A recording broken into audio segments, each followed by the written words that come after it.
Okay, welcome back to Truth, Lies and Hair Ties. Today is going to be a bun style with the front pieces twisted over and then sort of laying nicely down the sides. But obviously it's going to be a hairstyle that I'm going to show you from the back, so I will be talking over this video until the hairstyle is complete. Right, today we are going to talk about Marineland of Canada near Niagara Falls. So when you think of SeaWorld, you probably think, oh, they tried to cover up a few things, or, some of the stories they tried to spin. But actually, I realised there are worse parks out there. Yes, especially when I came across Marineland. Okay, it opened its gates in 1961 and it was owned by John Holler. And it was named Marine Wonderland and Animal Farm. Back then, it cost only 25 cents per person. Today, it's a whopping $48.53, but obviously it's a little bit cheaper for children. It was in 1971 that orcas were added.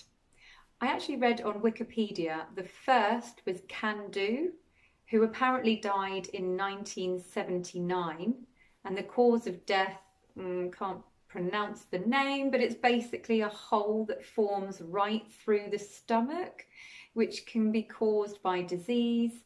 In fact, there's only one orca, Ramu, who was reported to have died of old age at SeaWorld of Florida in 1982. Funny thing is, he was only 18 years old, which for an orca isn't very old at all.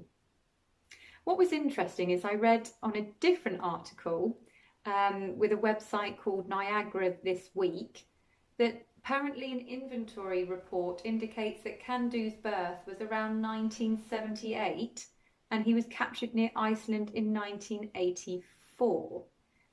So the numbers don't really add up.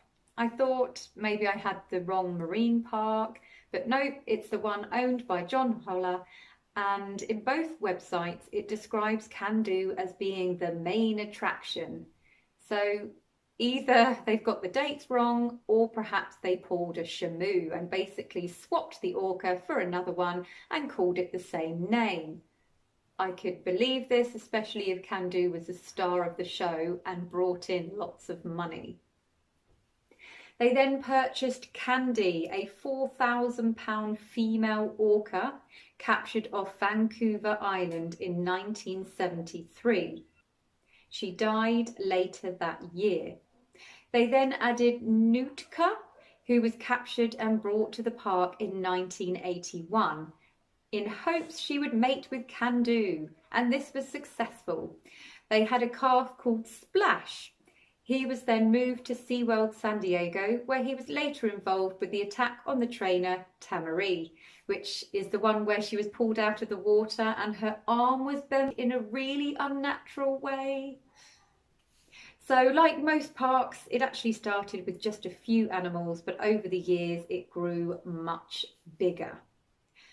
Now, this zoo park hasn't had a very good track record.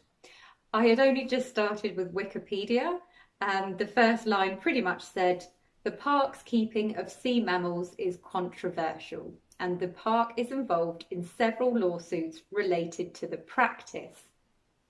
I originally wanted to talk about a whale that lived here, but the more I looked into the actual park, well, that's when the stories showed up one after another, and I thought I have to talk about this. So let's begin.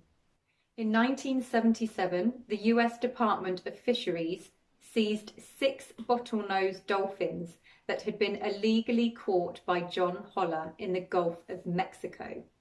Yeah, it doesn't sound like he's squeaky clean. Then a former supervisor called Jim Hammond came forward and revealed some of the things he had seen over 10 years working at the park. And the one thing that kept on cropping up was the state of the water. He said it was chemically treated. And I know lots of people said about SeaWorld, and they weren't sure if that was chemically treated or had chlorine in it or something. But I'm not sure. I think the quality of the water there is actually pretty good. But when you look at other pictures of other parks like Marineland, some of the water was a bit grey, kind of like green, and just didn't look very healthy at all. So I don't know if they then poured loads of chemicals into it in order to clean the water, but it seemed like the damage had already been done. You know, you've got dirty, horrible water, which is not great for the animals, but then if you put all of the chlorine in it, that's not great either. So I'm just going to warn you now, I'm going to show you some not very nice pictures. As you can see, the damage to the eyes has actually caused blindness. And in one of his reports, he said that when he was walking by, he saw part of an eye fall out. Also, a former Marineland supervisor reported that near one of the sewers, the water had come up and it had actually eaten the tyres off a pickup truck. And I'm thinking, wow, if the water can do that, what on earth is it doing to the animals? I mean, this, you know, this is if it's true, not entirely sure, but it doesn't sound good. Also, this is quite a disturbing story. Hammond also allegedly saw John shoot a baby deer in his park through the windpipe, leaving it to choke without dying. Hammond claimed the park owner refused to listen to him about killing the animal humanely. I mean, I've never had to euthanize an animal, but I'm pretty sure that you need a headshot to make it humane. Because then apparently Hammond was there with this poor deer and had to call up Holler and be like, this, it's not dead, your job's not done. And he said, well, I'm busy now, I'm back home or whatever, you finish it off. So he had to get out a knife, and yeah, not a particularly great job you want to do when you're at work. But this is an even more disturbing story. Honestly, I just couldn't believe the articles that I found about this man. I thought the park was bad enough, and then I started reading about John Holler and thought, oh my goodness, he's not really much better. So there were two lovely Labradors called Blue and Thor. They were quite young, I think they were only about 2 or 3. And one day, I think they were being quite adventurous, and the door was open and they decided to pretty much run out onto the road down towards Marineland, which must have just been, round the corner from them. Now, the owner at that point, she was still in her bedclothes or nightwear. She saw the animals run down and thought, oh my goodness, I've got to go and get them. So I'll quickly get changed, put some shoes on and run down there. What she didn't realise was apparently her lovely pets already would have been shot by John Holler. Yes. Again, this is an account said by Hammond, but I just thought, well, surely if pets have come in, wouldn't you have at least a 5-minute conversation of, oh, these must be pets that have, gotten loose. Should we find out who the owners are before we take any drastic measures? But it seemed that he didn't really care and thought, well, they're on my land, so I'm going to get rid of them. I mean, I'd understand if maybe they had gotten into another animal pen and they were, being aggressive or something. But he never actually said anything about that. In fact, he tried to avoid that conversation completely, which didn't really look particularly good. Also, before this happened, 2 elks actually got loose from Marineland and started grazing on one of the neighbours' gardens. But the lady's daughter did the decent thing and called up John Holler and said, oh, a couple of your animals have escaped. Do you want to come and pick them up like you would do? But it's just a shame that he didn't feel that he needed to extend the same courtesy when 2 pets got loose. It's not like it was a couple of pit bulls or something. They were Labradors. I mean, if you think about it, if he had just waited 10 minutes, the owner, Rose, would have been there to collect. Apparently she was at the gate though, saying, oh look, I think, my animals have gotten in. I mean, she actually apparently saw them go through the main gate, so she knew that they were in there, and yet no one would help her. Also, the Toronto Star decided to call him up and, get his side of the story. But apparently either he would hang up or just stay on the line, breathing really heavily, which is a bit suspicious. If you wanted to clear your name, surely that's a good time to start talking. At this point, they obviously needed to lawyer up, and they had someone called Adam Burns, who said that everything was made up. It's just animal activists trying to get the park shut down and making up all these stories. But you think, of all the stories to make up, plus what's animal activists got to do with pets being loose and the fact the owner saw what happened? Also, there was a neighbour that day who heard gunshots, called Diana Jury. In fact, she apparently witnessed the second killing. She's obviously seen John Holler walking around the park many times, so knew that it was him and his truck, and he was standing there with a gun, heard the shot, and the second dog went down. And she obviously recognised the pets as well, because it was a neighbour not far up from where she lived. And what a strange story to make up. I think it was very, very bizarre. So at this point, Diana Jury obviously decided to call the police and tell them what had happened. But this is what the police said. Holler has the right to use a gun on his property because it is agricultural. Though later, Marineland was actually zoned as not being agricultural, therefore making it illegal to discharge a firearm, unless it's related to farming or having to put down an animal humanely. Or maybe because some crazed Labradors have broken into your park and they've been threatening to lick your customers to death. Yes, that's definitely a good reason to shoot them. Oh, no, I had nothing to do with that. I have no idea where the pets went. I'm ever so sorry if you think that they got into the park. But, it's a very big place and perhaps they got lost. But it was just the fact that he said nothing, which just makes him look a little bit guilty. Now, you might be wondering, where did they bury the pets? Well, Holler had quite a few graves. In fact, they were described as mass graves. So most of the popular, ethical and legal ways to get rid of animals that are at zoo parks are to be sent off to have a necropsy. For us, it's called an autopsy. They would then take tissue samples, which sometimes they would send off to universities, or sometimes museums might want the body. If not, they are then sent to be cremated. But it seems that Holler decided to bypass all of those stages and just kind of bury them near a forest on his property. I guess that seemed to be a lot easier for him. But the thing is, we don't now know why those animals died. Was it because of the contaminated water? Did they get diseases? Is that then going to soak into the soil? Apparently there is Welland River, which wasn't too far away, that also has links to Niagara Falls. And they actually found 4 mass graves.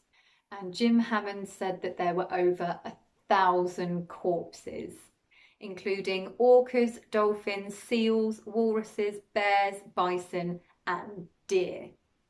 Also, another former trainer called Phil Demers, he was interviewed by Toronto Star, and he said, oh, guess what? Another disturbing story of when the orca Can-Do died, although we don't exactly know which Can-Do it was. 2 weeks later, he was asked, him and another trainer, to actually dig the whale back up again because some of the staff at the park forgot to get some of the brain tissue when they were examining the body. And this account sounds pretty dreadful. He said it wasn't frozen and smelled so bad, and there was blood all over the place. I was elbow deep in the pit of a reddish orangey sludge, and we both kept coming up to vomit. It was gross. Yeah, sounds pretty disgusting. And the Ontario government knew nothing about these graves because, of course, Holler never got the permits that he actually needed. So, of course, he was asked to stop immediately before they were able to investigate further. And they said that Marineland must submit a written report to the ministry. It must include, at a minimum, the documented interviews of former and current staffers, results of all surveys and investigations of the grounds, the list and types of waste processed or buried at the site, and an estimate of the volume of each waste type. I'm not really sure how long that went on for, but I don't think it was just a couple of days, especially if there were 4 mass graves to look into. So as you can imagine now, over the years, there have been quite a few animal activists protesting outside, and here's a couple of pictures for you. They were getting pretty damn angry, and I'm not surprised because guess what? There were more things that happened there. You know, I think just normal general customers who went in were seeing that things weren't quite right. And all I had to do was type in Marineland, you know, and then go on the images because I just wanted to see what the park used to look like so I could show you guys.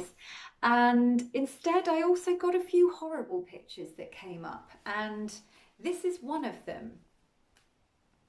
This is a picture of Charmin, a beautiful beluga whale at Marineland. But unfortunately, the poor animal thrashed about on the trailer that was made of metal for more than an hour after the crane moving her around became stuck.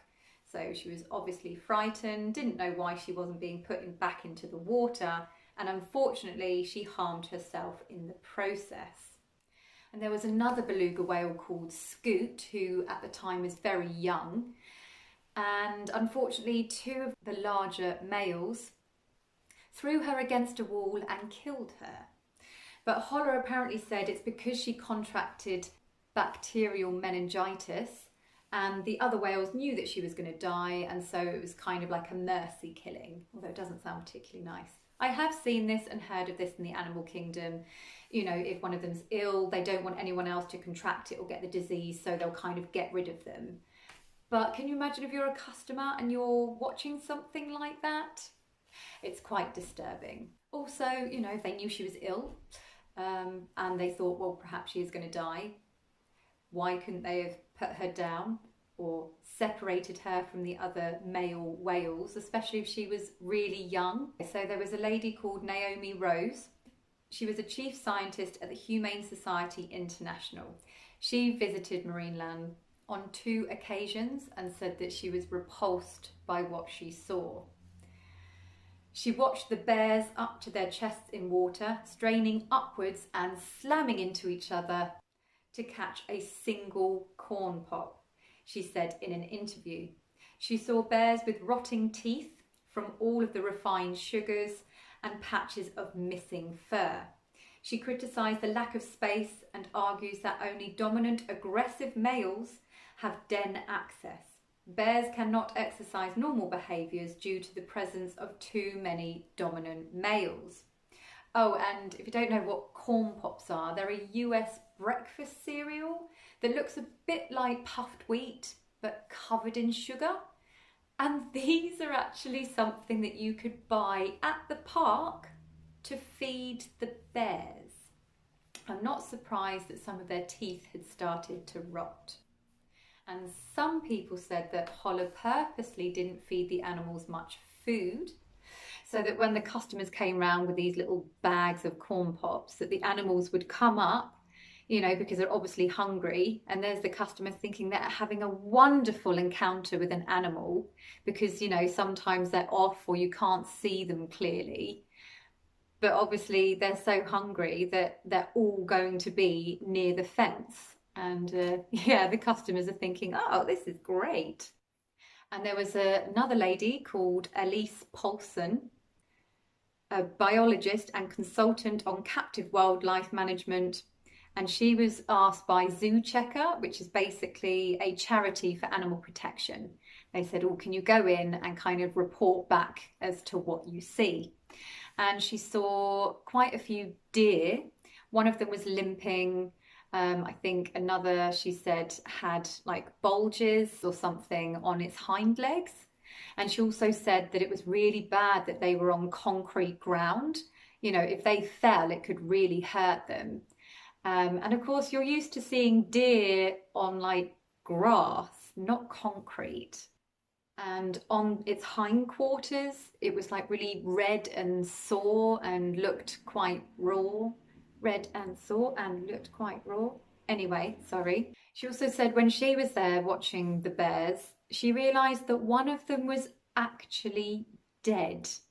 And soon after, a bulldozer came, picked up the carcass and obviously buried it in one of the mass graves. There was once a demonstration that got a little bit out of hand when 150 people stormed the gates.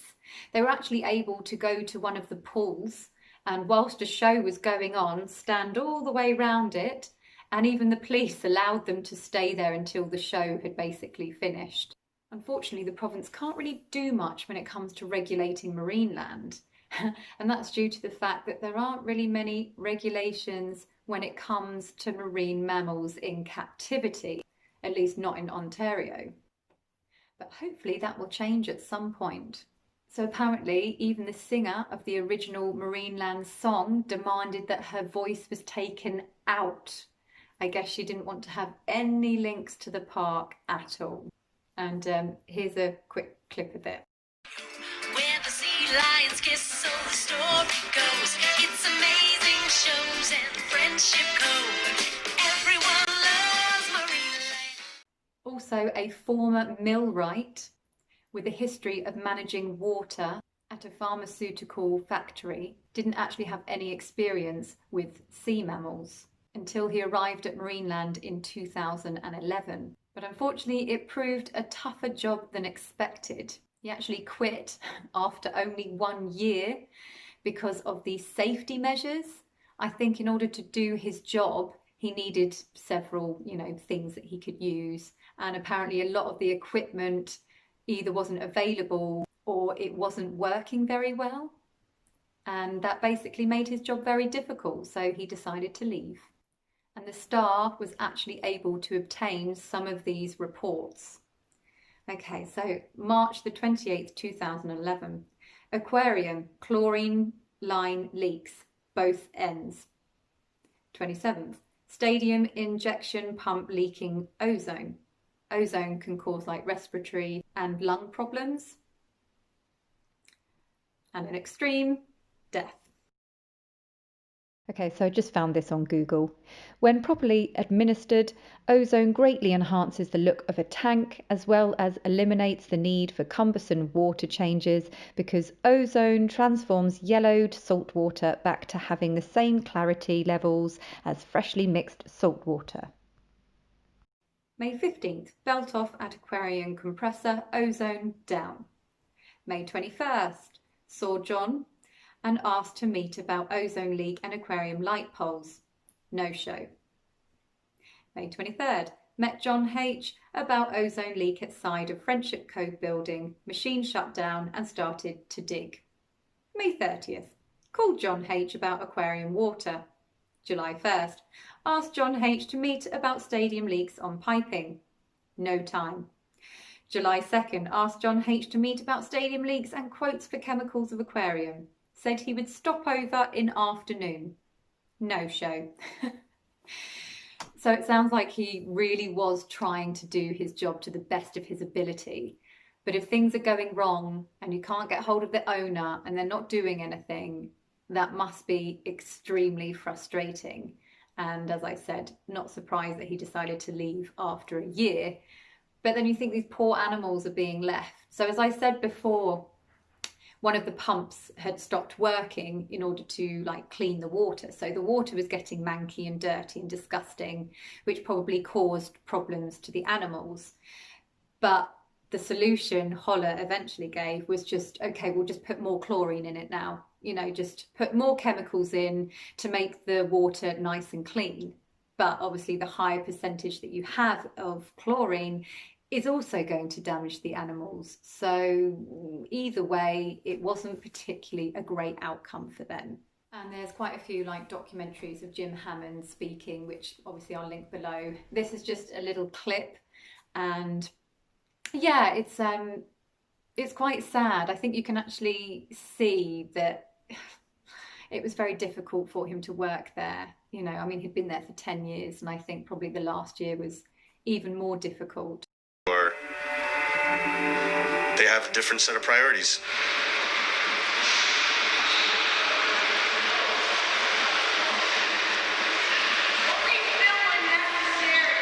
This is necessary.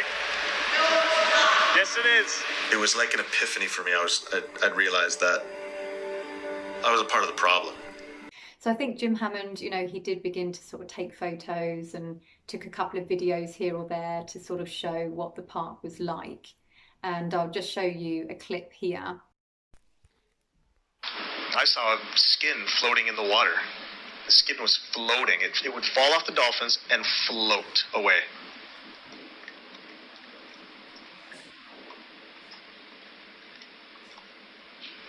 Over the course of my tenure at Marineland, I was witness to things that people would never imagine a place like Marineland to be capable of. A major reason for my leaving Marineland was because the state of the facility was just so poor. The water had gotten so bad. It was green. It was harming the animals. It smelled bad. And it made the people who worked in this environment ill as well. The chemicals we were using to try to maintain the water were really harming the animals. The sea lions would haul up on land and dry themselves out and clutch their eyes shut, and their entire complexion would change, and the walruses were just miserable. I mean, poor Paulo would just sit there all day with his sucking his flipper and looking out for some type of relief that I could not provide.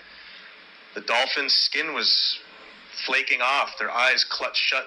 We had to hold their mouths open to feed them and to get them their appetite stimulants. Baker and Sandy's eyes, I mean, we couldn't even train them to open their eyes till the damage was just so extensive that when we finally saw it, it was just grotesque. There's quite a few like documentaries, which obviously I'll link below. Okay, so that is the end of today's video. It was quite a lot of information. So it sounds like a great park to go and visit when you're in Canada. Woohoo! Absolutely. Okay, so that's quite a simple hairstyle, which I'm hoping people will be able to follow. The most difficult part is probably getting the bun really neat. And I don't know if you noticed, but sometimes when I went round, I would pin at different angles, almost to kind of cross over, which you'll be able to feel at the back of your head, and that just keeps it in really secure.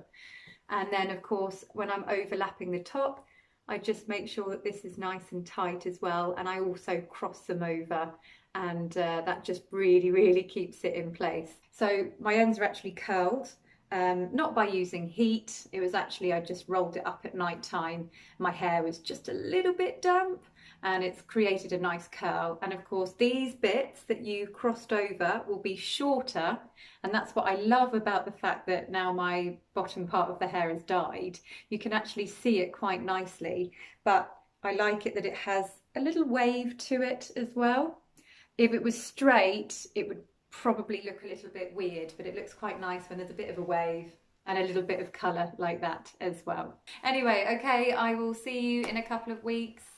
I would like to say, you know, good luck with the rest of lockdown, but it seems to sort of just be carrying on slightly. So maybe I'll come up with a few other different hairstyles, maybe something interesting for Christmas, who knows. Oh yeah, also I just wanted to show you just at the back. So this is just one of my pretty little clips. I do like this for winter. I don't know why, but it always looks quite nice. So some people like to put it, you can put it at the top, but I actually like to put it slightly underneath the bun.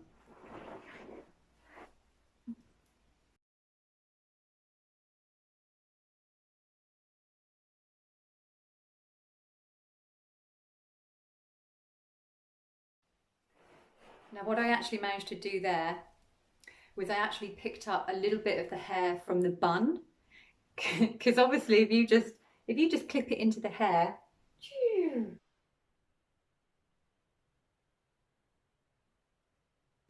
it's just going to fall all the way down. So just make sure that you collect a little bit of that from the bun